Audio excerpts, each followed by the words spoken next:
India, a country of extremes like no other, of a staggering diversity, where ethnicity, culture, religion and language come together in a dazzling kaleidoscope of humanity. In its 7,000-year-old history, India has provided the world with its riches. However, India's invaluable contributions to science and technology have all too often been overlooked. They've become so much a part of our daily life that we've taken them for granted. India's ancient knowledge remains an untold story. Few know how profoundly India has shaped the modern world. That it was India that came up with the concept that fueled the global high-tech revolution. That it was India that helped nurture the roots of modern medicine. As it turns out, the key to scientific and technological innovations of the present, and it may be of the future, have long lain hidden in the untold story of what the ancient Indians knew.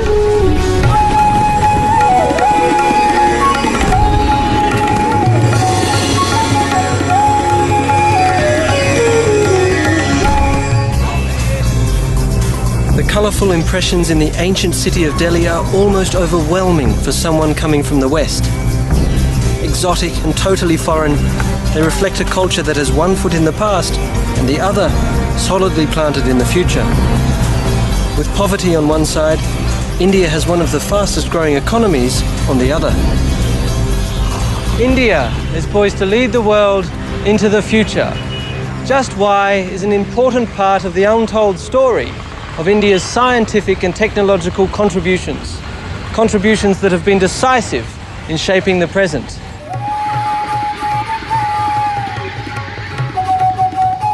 To look at one of the most astounding feats of India's past, I travelled to Jaipur, some 300 miles south of Delhi. Jaipur is famous for its legendary Pink Palace, but I was looking for a scientific treasure of magnificent scale. Here in Jaipur, the Hindu belief spurred an innovation of unprecedented precision. Much like in the modern Western world, the movements of the sun, the planets and the stars were believed to affect human life.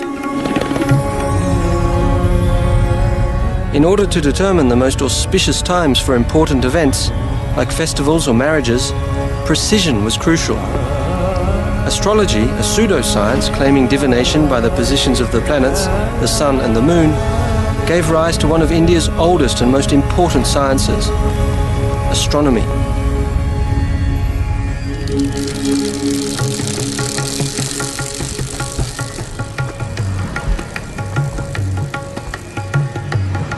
I'd heard and read about the Jantar Mantar, but nothing quite prepared me for this unique sight.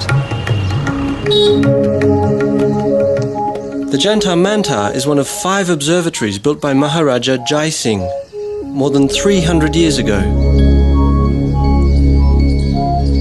What looks like a giant playground is in fact an architectural and astronomical marvel. Unlike the small metal tools the Europeans developed to read the stars, some of the 16 astronomical instruments built here out of stone, mortar and plaster are the biggest in the world. Prior to Jai Singh's time, astronomers relied on smaller instruments such as the astrolabe. The immense forms that Jai Singh built here and elsewhere in India are the only ones of their kind. Why is it that an instrument like this is so big?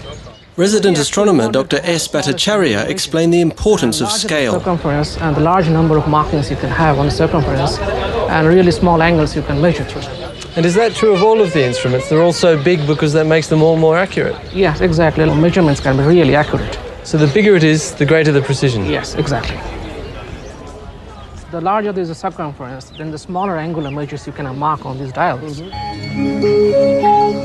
At Jantar Mantar, the ancients could track the movement and position of the celestial bodies with a higher level of accuracy than anyone before them. Believe it or not, the object behind me is a sundial. It's not one of those cute little circular ones you see. It is in fact the largest sundial in the world. This equinoctial sundial is called Samrat Yantra, which translates to supreme instrument. It is just under 75 feet high and Jai Singh's most important creation. And these steps run 164 feet along the gnomon, the structure that creates the angle of the sundial. Jai Singh oriented the structure to the north. On an east-west line, he positioned the axis of a hemisphere to create two quadrants. Using geometry, he calculated the angle of the ramp at 27 degrees, equivalent to the latitude of Jaipur. So the ramp points exactly to the celestial North Pole. The shadow from the ramp falls onto the quadrant showing the local time, accurate to within seconds. So can you tell me how accurate is this sundial? Well, that's a Dr. S. Bhattacharya, the assistant director of the nearby Birla Planetarium, explained Samrat Yantra's accuracy. Well, it measures, smallest measure of time is 2 seconds. Each of these is 2 seconds? Smallest ones are 2 seconds. But there are problems, of course, because sun is not a pinpoint source. The difference between the shadow and the light is not obvious. Okay. Your error can be more than 2 seconds. But still, that's pretty accurate. Pretty accurate. Every hour This ancient Indian innovation was used around the world for hundreds of years. Jai Singh's Samrat Yantra was astonishing in that equinoxes and solstices could be determined down to the second. Both of these celestial events are rather important to astronomical or astrological systems around the world.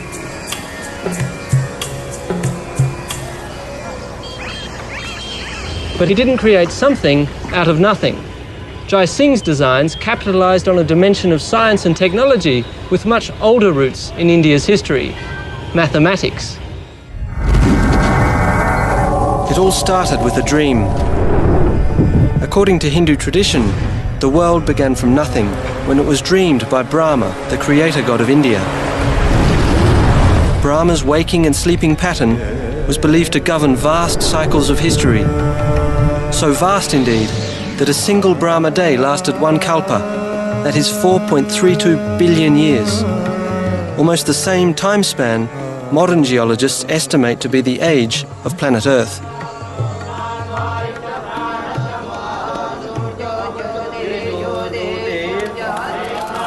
Ancient Hindu chants and writings contain calculations of these Brahma cycles, outlining Indian mathematical works back to the 4th century BC. Interestingly, the ancients used words to express numbers. The word arms was used as the number 2, since humans have 2 arms. But words didn't lend themselves for calculations, so around 10 BC, they were replaced by symbols.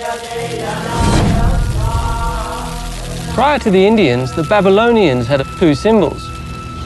This symbol signified 1, 60, and 3,600, and this symbol signified 10.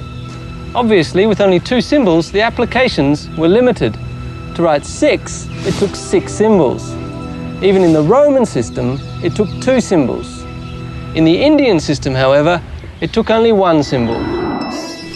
For more convenience and accuracy, the ancient Hindu language, Sanskrit, replaced word numbers with 9 single digits.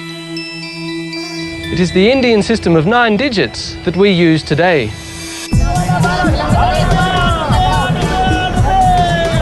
Traders and merchants were looking for an easy way to count and calculate. So commerce became the motor for ancient Indian mathematics and a numeric system that invented this crucial digit. It's the last symbol of this ingenious system for which we remain forever indebted to the ancient Indian thinkers. 0. For them, the symbol stood for the Sanskrit word shunya, meaning nothing. But once the concept became a symbol, mathematical computation was born. Just like Brahma's dream, from nothing came everything. The impact of India's long history with the 0 can be felt across our high-tech world. No 0, no binary system, no computers. Without the concept of 0, modern mathematicians and physicists would all be out of a job. All of this, the computers, the software, would be impossible without the preeminent ancient Indian invention, one that's been called the equal of any single human achievement, right up there with mastering fire or the invention of the wheel, the invention of the concept of 0. Numbers have become so much a part of our daily lives that we forget where they came from. And if you ask most people about the origin of our numbers, they'll probably say they were Arabic, and that would be wrong. It's not difficult to see how this mistake occurred. Arab traders introduced the 10-digit system to the West around 900 AD. But even in their own records, Arab scholars refer to the Indian system. In all likelihood, the Arabs picked up the Indian way of counting in a marketplace, much like this one. It was a time when knowledge was bartered and traded like a commodity. When merchants from China or Arabia travelled to India for treasures found nowhere else, like spices, gems, and a special metal with far-reaching impact.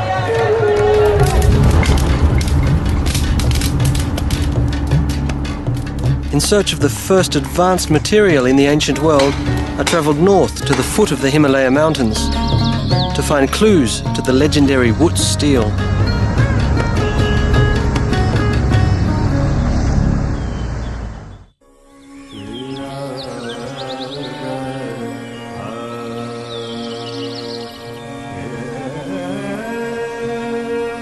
From the dawn of their civilization, the Indians wisely utilized what the land provided, devising methods to shape nature to meet their needs.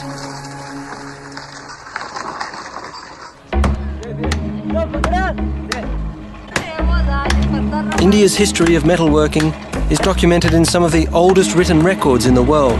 It is legendary. Yet only a few tantalizing clues to the source of that legend remain. Here, along the road to the Himalayas, I'd heard there were groups of itinerant workers who still retained one of the main skills of the ancient Indian metalcraft.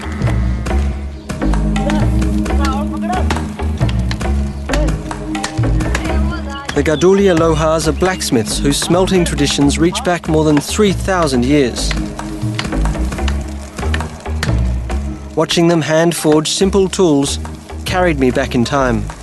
I could easily imagine how the ancients smelted and forged their iron. Their methods seem to have changed very little. Iron ore from deposits across India was placed in a mud and brick furnace charged with charcoal. Bellows provided an air supply that brought the temperature up to 1100 degrees Celsius. The molten iron or bloom collected and cooled at the bottom. In order to make a tool or a weapon, the ancients reheated and hammered the bloom into shape, much like these lohars do with bars of scrap iron.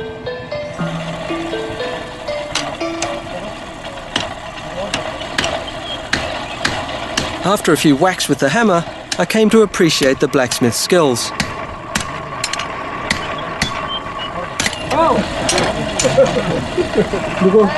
And what's more, I realised that while the ancestors of these lohars forged everyday tools that contributed to India's wealth, it wasn't sickles but swords that brought the world to India's shores.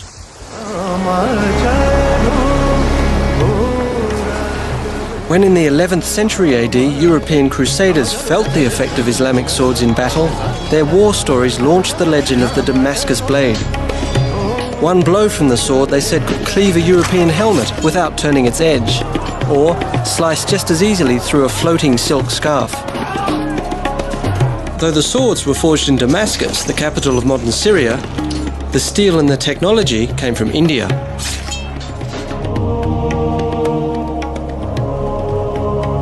The Europeans took thousands of these fabled blades home, determined to uncover their secret. Yet, the formula remained a mystery for centuries.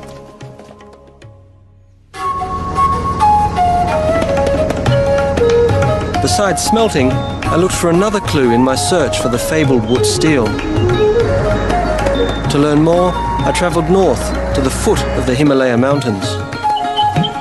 Following in the footsteps of ancient traders, for whom no distance was too far to get their hands on the fabled Wootz, I was in good company. Even Alexander the Great had sought this ancient Indian treasure.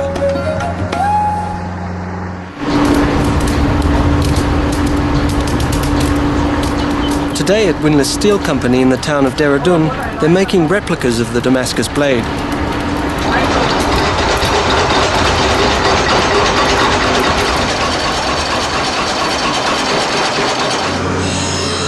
Now, of course, they use modern tools, but the basic approach remains the same. Forging, shaping and polishing constitute the major steps in creating a blade. Still, the big question remains whether the modern replicas retain more than just the look of the legendary steel.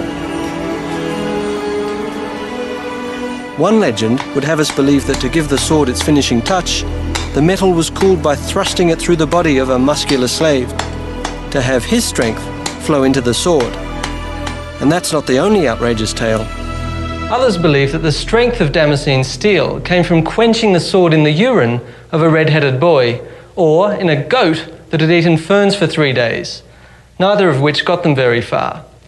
In the centuries after the Crusades, many sought to replicate the swords of Damascus, but most achieved only the appearance, not the properties. In fact, it took nearly till 1975 to unlock the secret of the Syrian sword of Indian Wootz steel.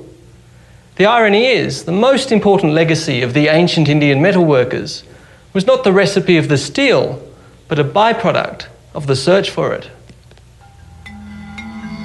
Over the centuries, many metallurgists came to believe the blade's secret lay in its unique surface pattern called water structure. The pattern, some suggested, indicated that carbon content was the key. And while that was true, all attempts to reproduce Wootz steel failed.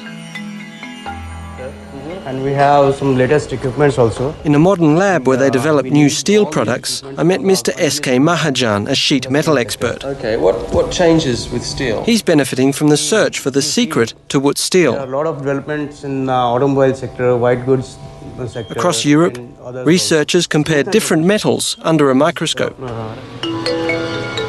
They never found the secret to the magnificent metal, but what they did find was a lot of very useful information. So one byproduct of the search for Wootz steel was metallurgical microscopy.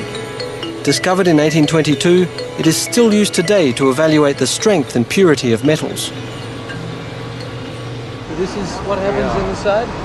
This side, I'll show you the rolling mill. To see another byproduct of the search for Wootz steel, I took Mr. Mahajan up on an offer to inspect a rolling mill. This is one of the largest sheet metal producers in India. For centuries, metallurgists and blacksmiths tried mixing iron with everything from zinc to lead in an effort to replicate Wootz steel. Along the way, they took note of various new combinations and the interesting properties they had. In 1822, an English researcher by the name of Michael Faraday added chromium. He didn't get Wootz, but he did get a steel alloy which we could hardly live without. Stainless steel evolved from Faraday's inspired research. What would we do without it? Using heat and pressure, the alloy steel sheets are processed to become appliances, automobiles, and other everyday tools and utensils. What makes stainless steel so desirable is that it doesn't rust, a property we easily take for granted. Today, steel alloys are the backbone of modern life, everywhere in the world. Owing a profound debt to the ancient Indians, we use them anywhere from airplanes to operating rooms. But besides Wootz steel, the ancient Indian metalworkers had more tricks up their sleeves. And to see some of their most monumental achievements, I travelled to the East Indian state of Orissa.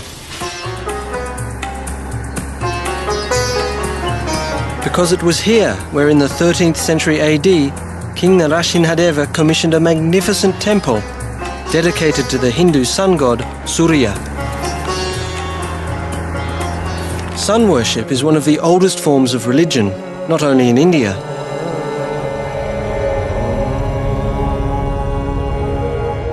Konark Temple is the embodiment of Surya's daily ride across the sky. His chariot has 12 wheels, one for each month of the year. It's pulled by 7 horses, one for each day of the week.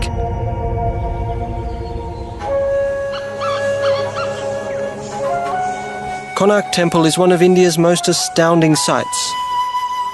Though much of the original structure has decayed, I could see that the remains bear witness to the accomplishments of the ancient builders. Researchers know a lot about how the temple was built because of the locals' deep attachment to it. The ancient Indian contractors kept detailed accounts of the construction on palm leaf manuscripts like this one. But some local families kept the original manuscripts, from which we have an astonishingly detailed record of the project, stretching back 1,000 years. Organised with mathematical precision, the manuscripts tell of a highly technical building process which was completed in only 12 years. Stone blocks were the principal building material. Ironworkers played an important role in this ancient construction technique. They were the ones to forge these interlocking clamps, designed to hold the stone blocks firmly in place. What is new in this temple is that its builders relied on the innovative powers of the ancient metal workers. Using the same basic technique of heating iron ingots and hammering them together, blacksmiths created beams up to 20 feet long and weighing over 5 tons. You can see here where the individual ingots were joined together. In so doing, the ancient blacksmiths created the first beams used in construction, a remarkable application of a simple technology. Though there's evidence that other cultures used metal to join sections of stone, the ancient Indians were the first to incorporate long metal beams as structural components. This is an impressive piece of engineering. Hand-forged iron girders support massive stone lintels to form the supporting structure of the building. During early explorations of the site, more than 20 girders were found throughout the temple. Now, given that each of these girders weighs around 10,000 pounds, and the stone lintel probably just as much, it's truly amazing that the workers could lift such a massive weight. The mystery was solved when researchers analysed the palm leaf manuscripts. It seems the builders relied on an imaginative mechanism created by the blacksmiths and a local source of auxiliary power. Using hand-forged iron pulleys and ropes, the stone lintels were placed on wooden planks. Elephants were trained to step on these to raise the lintel pieces in the air, while a team of men pulled on the ropes to set them on the girders. Throughout the construction, elephants did the heavy work. From lifting to grading, they were not only the cranes but the bulldozers, levelling the building site before the foundation was laid. Their labour has made them immortal. When you think how important elephant power was to the temple builders, statues like this one make a lot of sense. The elephants deserve to be remembered for their contribution to one of the great monuments of ancient engineering and architecture.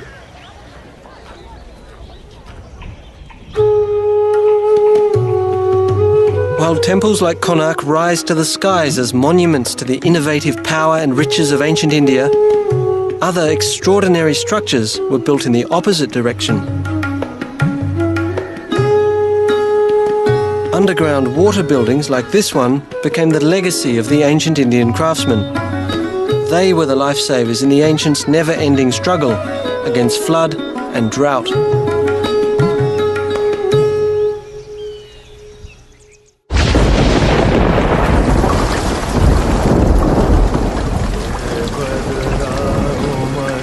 The monsoon's powerful rhythms have shaped life in India since earliest times.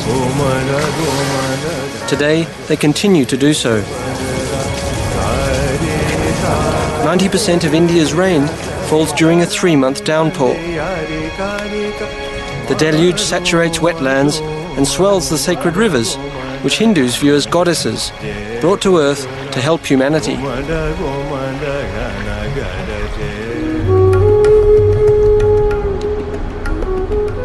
For those living in arid regions, the monsoon brings life.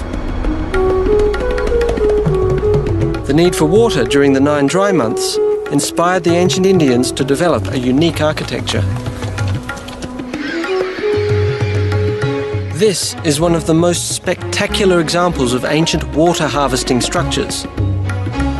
This step pond in northern India taps into a deep reservoir where it is believed sacred rivers mix. This stunning structure allows access to groundwater year-round. Its step architecture is one of India's most ingenious inventions, showcasing the expert skills of the ancient Indian stoneworkers. This style of architecture, which is unique to India, is called a water building. This particular one, the Chandbauli Step Pond, is the largest of its kind. Step architecture, which could be round or rectangular, was designed to meet both practical and spiritual needs in India's driest regions. Stone blocks became steps, facilitating the long walk down to the life-saving resource. And a long descent it was. The pond is over 5 stories down, and farther still when the water level drops during the dry months. With stone blocks, you could build square corners and curves and keep the layers level, regardless of the incline. Whereas temple architects used stone blocks to build upwards, creating vaults and chambers. Step wells and ponds were built in the reverse direction. But first, they had to find the water. A large tree was often the clue to the source. Near the tree, a rectangular well was dug to check the depth of the groundwater and confirm its purity. The well was widened into a rectangular pond, which was then lined with stone blocks. The step architecture kept the walls close together to reduce evaporation and ensure that the pond stayed cool. Allegedly, this was done with a special effect in mind. Indians have a long tradition of water cooling methods. Evidence indicates that evaporation was put to a novel purpose centuries ago. European accounts of the 19th century tell of rows of shallow pottery vessels containing water, which were covered with straw and exposed to a draft. The evaporation chilled the water and could even produce small quantities of ice. Let's see if it works.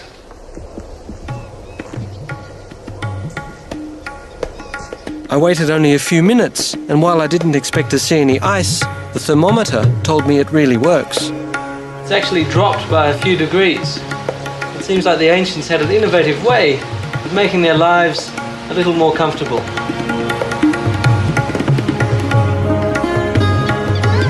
Dating back 1,000 years, water buildings like these show the advancement of ancient Indian science and technology. And what's more, the water harvesting techniques that sustained them for centuries are now inspiring modern applications.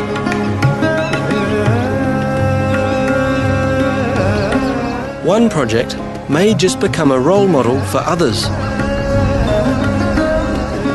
Laparia is a small farming village some 2 hours' drive from Jaipur, in one of the driest regions of India.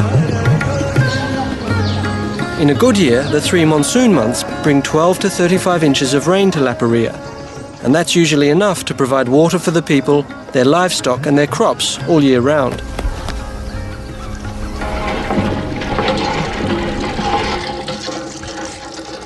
However, the monsoon is, well, the monsoon. In some years it brings 35 inches of rain, in other years only 5. With the population of the area increasing, water shortages become a serious problem. In 1982, a water management crisis inspired a local visionary. He tackled the problem using an ancient yet innovative approach.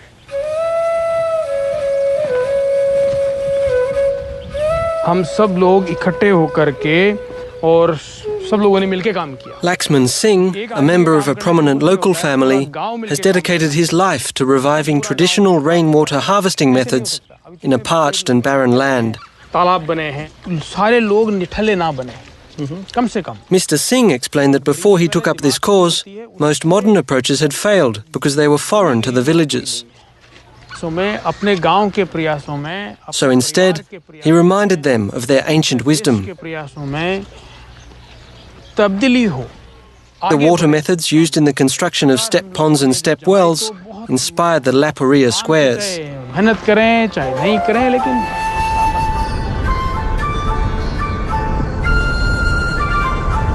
Based on an ancient technique, the starting point is a gentle slope in the landscape.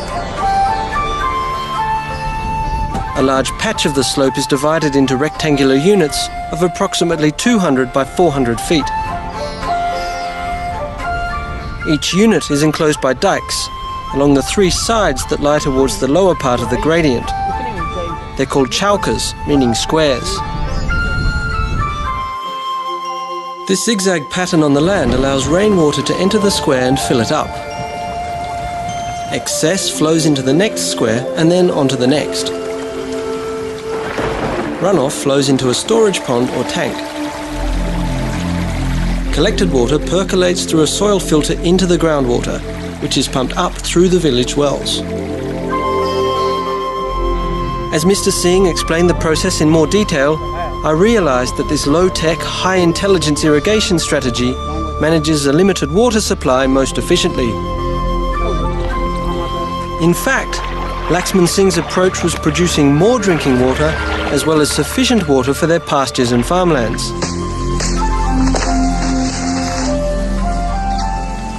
As it turned out, the ancient technology was very successful. Two figures indicate the success here. In 1982, the village's largest pond, in local parlance the flower tank, irrigated 50 acres. Now it irrigates 700. That's a 14-fold increase based on what the ancients knew. And what's more, the example set by La Paria can serve not only as a role model for India, but for other arid regions across the planet. Looking back in time, India's 5,000-year-old tradition with cotton has the subcontinent blooming and booming again. Nearly 200 years ago, it helped spark the Industrial Revolution.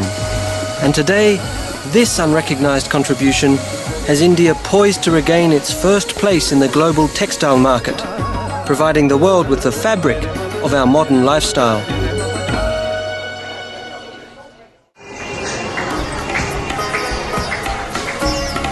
This is the Chandi Chowk Bazaar in Old Delhi. For thousands of years, traders came here to find something only India could offer. A fabric so versatile that when its virtues, soft, fine and airy, were revealed, the demand fueled an economic surge that changed the world.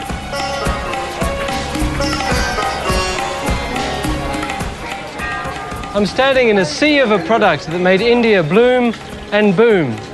Everything in this market is made of cotton. Deep within these colourful fibres is another untold story of India's contribution to our technological past.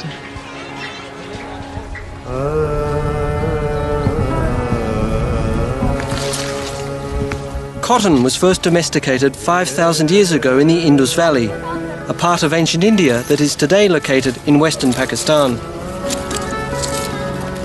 Each fibrous bloom is called a bol, which contains many tiny seeds.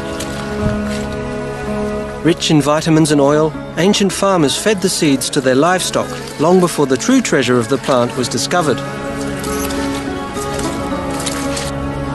Called wool-bearing trees by the Greeks, cotton plants were traded across the ancient world, but few devised an efficient technology to mine their magic.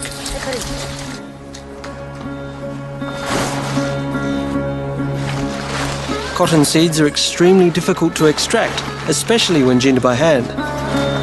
But the ancient Indians had already invented a more efficient mechanical device millennia ago.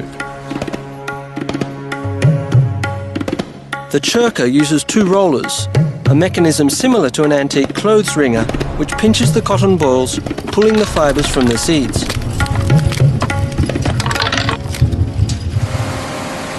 Modern ginning machines borrow the principle from the ancient churka, which was the standard ginning tool for nearly 4,000 years. When in the 18th century the Europeans tried to mass-produce Indian-quality cotton cheaply, something unforeseen happened. European inventors stimulated the Industrial Revolution, launching the age of machines. And although machines were able to replicate most of the legendary Indian process, one crucial manual step was never duplicated by a machine.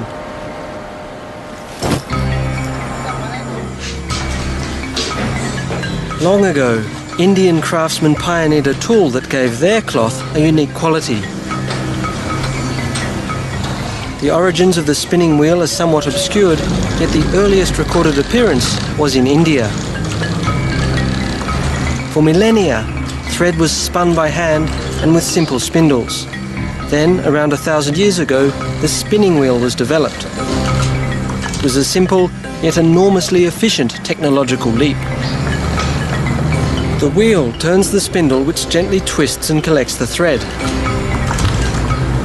The spinning wheel was so efficient that in skillful hands the normal daily output could be doubled, and yet the legendary quality was retained.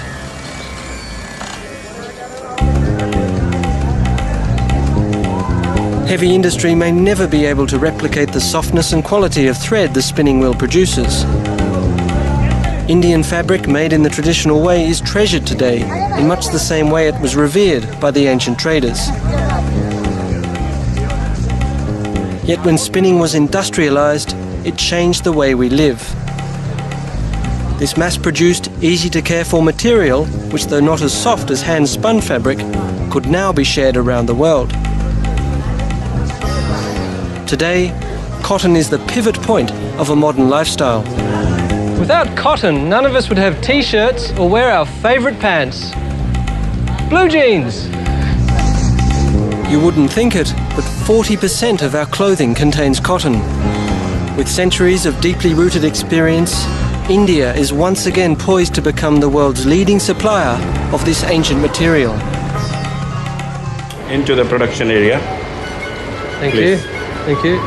In this vast modern processing plant in Alwar, 2 hours drive southwest of Delhi, Prerna Syntex processes 800 tons of cotton per day.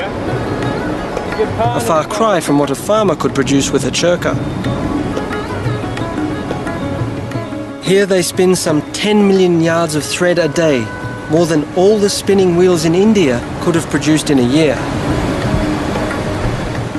The technology that is likely to have originated in India hundreds of years ago is now re-imported from Germany, Japan and Switzerland by way of these modern machines,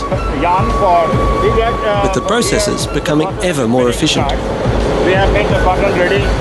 I came to realize how much ancient knowledge contributed to the importance of the marketplace, where not only goods but ideas have been bartered, exchanged and spread around the world.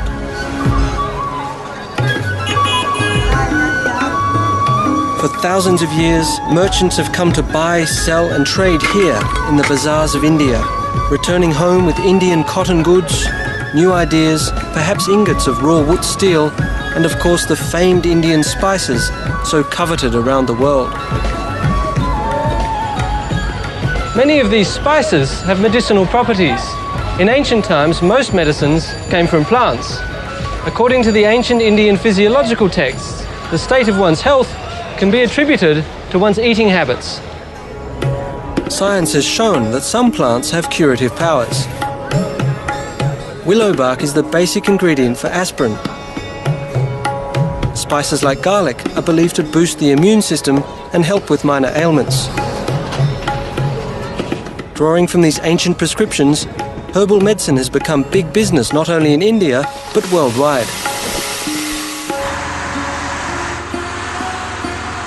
Native spices and herbs are mixed in a variety of combinations by more than 8,000 pharmacies. Global demand is difficult to calculate, but herbal products in India alone constitute a billion-dollar market.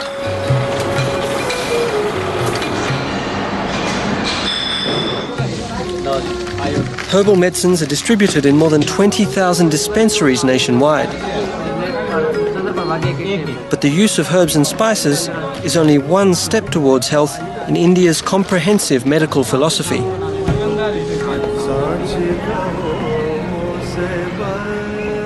Near the sacred Ganges River at the Kripalu Bagh Ashram, I found the ancient Indian healing practices still very much alive.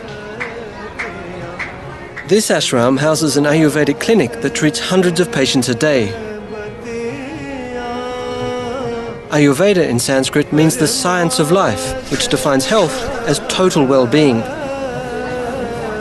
A medical diagnosis therefore does not only focus on the immediate symptom, but on the patient's relationship with food and herbs, the weather and the seasons, and even his or her personal relationships. Ayurveda was the first system of medicine to appear in the world.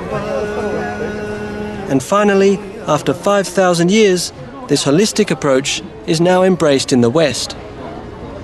ये है आपकी हृदय मुद्रा. Yoga, which is one of the most important aspects of Ayurveda, has become very popular.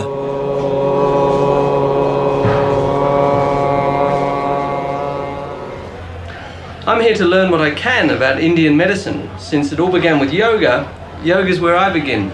Let's see what they can teach me. I joined the class at a crucial point. They were just getting ready for a breathing lesson. Ancient yoga principles emphasize the importance of deep breathing and muscle control. Recent findings indicate that yoga boosts the cardiovascular system and relieves anxiety.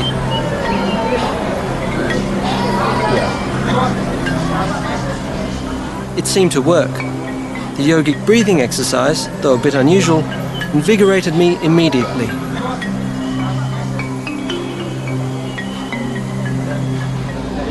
Well, it may look simple, but I've just learned that breathing, which is one of the foundations of yoga, is a complicated business. I have a lot to learn. Hepatitis B को मैंने ठीक किया, इसे मैं मानता हूँ. Yoga master Ramdev Ji took the time to tell me more. As a medical technique, yoga's goals are to restore the flow of vital energy around the body, to treat a variety of illnesses. और इससे हमारे heart के blockage से लेकर के cancer. These old-school methods have recently had to withstand our Western benchmarks of science. Yogi Ramdev Ji thought a demonstration would best make the point. Postures and stretching appear to increase circulation to the limbs.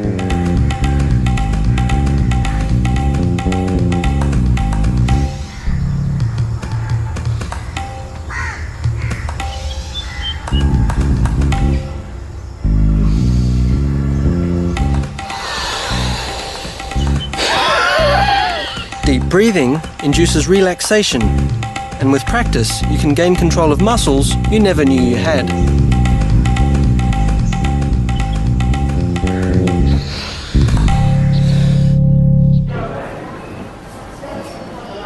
While yoga has reportedly helped patients suffering from afflictions like asthma and arthritis, the long lines of people at this clinic were clearly hoping that Ayurveda could do much more.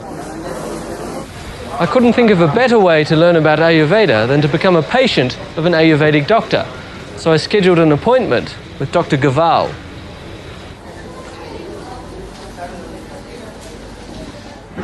Hello, can I come in? Please. I have a prescription letter. Yes, please sit down. Thank you. I would like a checkup. Okay, I'd like a please. general From Ayurvedic where? checkup, please. From where? Australia. Okay, I tell you what is Ayurveda. Dr. Gaval explained that in Ayurveda it is all about your humours. विज्ञान है. Good health has to do with the balance of internal forces or doshas. एक तरीका सिखाता है हमें. But to begin with, Dr. Gaval started like any Western doctor would. Chest, okay. He listened to my heart and lungs. Yes, yes, yes. Okay, ठीक. Okay. Then he switched to Ayurveda. First of all, I see your nails. It's good. He examined the colour and texture of my fingernails and eyes, which could indicate a dosha imbalance. Just like I have. The pulse examination was the clincher. My nose. Since 13th century Vedic texts, pulse examination is one of the oldest forms of medical diagnosis. Pith and cough. Each of the three internal forces or doshas pulses through the radial artery. Body is made up. Dr. Gaval's index finger read Vaya, which stands for air and ether. His middle finger picked up Pitta, that is fire and water, and Kapha, earth and water, registered on his ring finger. Then your nadi is completely fit now. Thank you. Okay. ठीक है? You are totally fit. Oh, I'm glad to hear. Once he had pronounced that my doshas were in balance and that I was in good health, Dr. Gaval taught me some of Ayurveda's little-known accomplishments. आपके शरीर में सम है. It was amazing to learn that hundreds of years before European medicine, Ayurvedic doctors had already developed a remarkable range of specialties. They included psychiatry, pediatrics, ophthalmology, toxicology, gynecology, and surprisingly, surgery. As it turns out, the ancient Indians had designed surgical instruments and developed unprecedented operating techniques centuries ago. Recently, one of their ancient techniques, which was once used to repair a punishment for adultery, has become rather popular. Leaving a single line. Throughout India's history, even medicine has taken its twists and turns. Tracking the legacy of the ancient Ayurvedic surgeons led me to one of Delhi's largest hospitals. I had arranged a meeting with Dr. Lokesh Kumar, a plastic surgeon.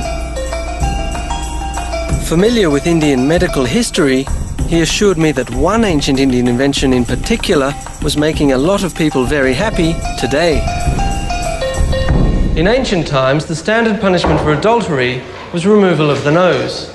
This gave ancient surgeons plenty of opportunities to practice rhinoplasty, or, as it's more commonly known today, a nose job.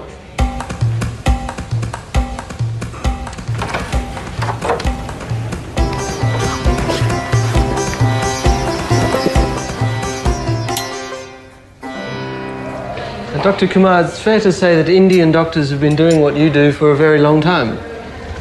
Well, this operation of rhinoplasty, it evolved in India. The earliest description, that is 600 BC, was the tissue taken from the cheek. Right. But the basic principle remains same. So what you're saying is that the practice you do today is exactly the same as the ancient practice? That's right, because the reconstructive rhinoplasty has been practiced for ages. We mark Except for a slightly different measuring technique, little has changed in the procedure invented by the ancient Indian surgeons. For making the nose. A leaf was used to measure the area to be covered. A flap of skin was dissected from the cheek or the forehead and flipped over. One side remained attached to provide the blood supply. The flap was then sutured to scarified areas on the cheek. Wooden tubes were inserted to form the nostril. The essential technique of moving skin from one place to another is exactly the same as the ancient technique. Well, that's right. Why we take the tissue from the forehead is because the skin here is quite elastic. And when we have taken sufficient skin from the forehead, we can actually mobilize the skin to close the defect. So you can get a new nose and clean up the wrinkles on your forehead all at the same time. Well, that's right. You get the forehead wrinkles removed as a bonus. I wouldn't mind a bit of that. What most impressed me about my visit to Dr. Kumar's was the sheer antiquity of plastic surgery. For centuries, this ancient Indian idea has been a true blessing for those who desperately needed it, and for those who are merely looking for a little improvement.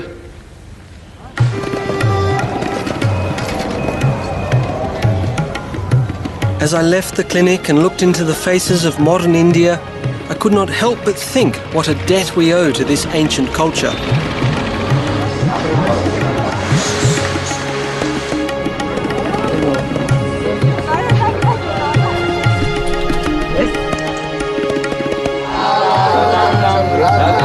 From mathematics to architecture, what we wear to what we eat, our lives have been shaped by an ancient wisdom. For 7,000 years, India has provided the world with its riches.